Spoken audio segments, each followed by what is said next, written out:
AirBike has been a staple in any CrossFit gym or garage gym, but is it still viable today? There are plenty on the market to buy. Let's dive into the Assault AirBike that I have used for the past 6 years. Can you just get off of this Assault bike already? Starting at the base of the Assault bike, in comparison to the Echo bike, the width is 24 for the Assault bike, and the Echo bike is 30 inches wide. In length, the Assault bike is 51 inches long, and the Echo bike is 59 inches. And this part is going to factor into stability. The weight of the Assault bike is 96 pounds, where the Echo bike is 127 pounds, creating more stability. Just like any other air bike, it uses a fan system. But with this air bike, it uses a chain drive rather than a belt drive system. So what happens, just like any other bike, is you drive the pedals and the fan system will go. As you pedal harder, the fan is going to create more resistance, aka you're going to have an infinite amount of resistance. But which system should you be buying? Should you be buying a belt drive or a chain drive?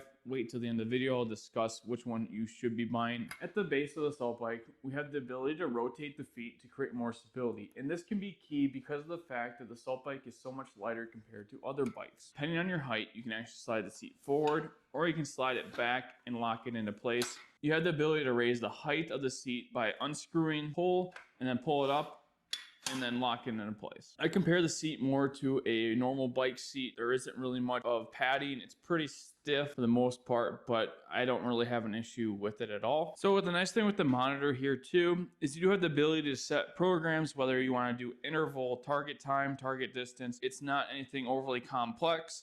One nice feature with most air bikes is you can set up your heart rate monitor. I'll put the one I use down in the description down below if you are looking for something for a chest strap monitor. When you do connect the chest strap monitor, you don't have to go into the settings to connect it. It will automatically connect. How does an air bike compare to a skier, biker, rower? Honestly, there is no direct comparison because of the fact each machine will use the body in some different manner. Where a rower will just use your arms slightly, it's more like dominant. Same with the bike erg. Your bike erg is all legs, and that works your quads and your hamstrings. Where the ski erg will work your mid back, your low back, your triceps, your lats, and some of your legs. So with the Assault bike, what we're trying to work is your arms and your legs at the same time. So it works your whole body. That's why if you're looking to buy your first cardio equipment, or on the fence about buying it, I honestly say this is your best first purchase. Is it still the best bike to buy? Wait till the end of the video, I'll share if that's still true. There's 4 different ways I like to use the air bike, and they all differ from each other. Starting off, the first thing that is very good to use this bike for is your warm-ups.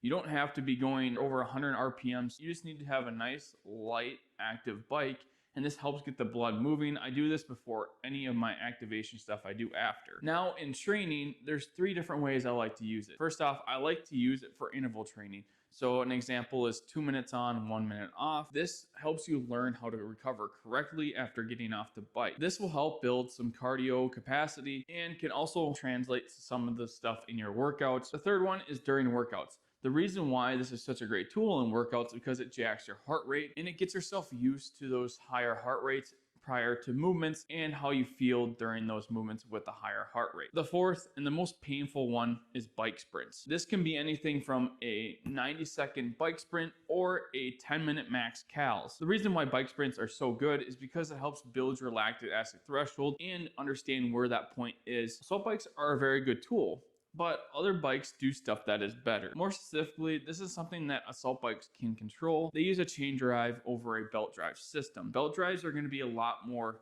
quieter compared to the chain drive system that's going to be much louder. Here's the example. And another key factor with the belt drive system is there isn't as much maintenance. With the chain drive, you are going to have to oil it and tighten the nuts. I probably do this once every 2 weeks or once a month, depending on how much I ride on this thing. And the second thing that other bikes do better is just the amount of weight. It has a smaller base and weight compared to other bikes. So it's going to have more of a tend to wiggle when you're doing a faster sprint. It's not really a killing factor from buying it, but it's just something to factor in. And our third issue with this is just that the other bikes have the ability to put turf tires on. Turf tires just make it a lot easier to move on uneven surface.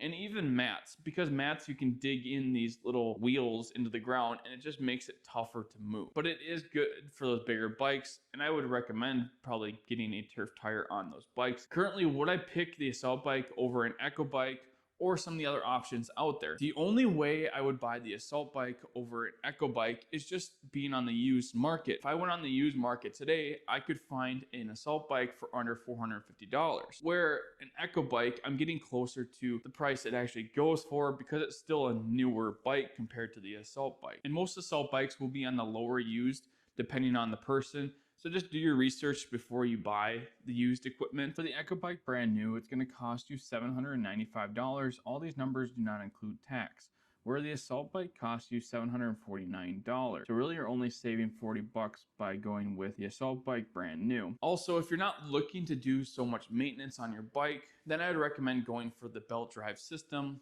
Echo bike, the Fringe Sport Raptor. But building a budget garage gym is such a key factor with the Assault bike because you can get it so cheap on the used market. And it's not because they're a bad product, it's just from the fact that they've been on the market for so much longer than the Echo bike has. AirBikes are a staple in any CrossFit gym or garage gym, and if I started fresh, I wouldn't build one without one.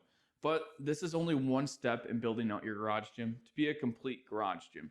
Here's a list of CrossFit garage gym equipment that I created.